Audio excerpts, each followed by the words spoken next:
আসসালামু আলাইকুম রহমতুল্লাহ। বন্ধুরা, আজকে আসছি স্পেশাল ভিডিও। এটা হচ্ছে মাল্টিভিটামিন, আর সাথে আছে টেস্টোস্টেরন।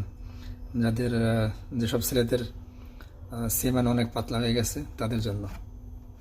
ওকে, যাদের বিবাহিত পুরুষদের যাদের ছেলেমেয়ে হচ্ছে না, যাদের টেস্টোস্টেরন লেভেল কমে গেছে অনেক, মনে করেন 40 বছর উপর হয়ে গেছে, তার জন্য একটু খুব উপকারী। এটা আপনার এদের ভিতরে সব ভিটামিনগুলো পাবেন, মাল্টিভিটামিন, আর তার সাথে পাবেন টেস্টোস্টেরন মিক্স। দেখেন, প্রত্যেকটা সবগুলো ভিটামিন আছে, এমন কোনো ভিটামিন নেই যে এদের ভিতর নেই। দেখেন, vitamin A, C, D, E, K2, দেখেন B12, জিঙ্ক, ম্যাগনেসিয়াম, পটাশিয়াম, সব ভিটামিনগুলোর ভিতর আছে, পেয়ে যাবেন। আমাদের কাছে ছোট আছে, বড় আছে, যেটা নিতে পারেন।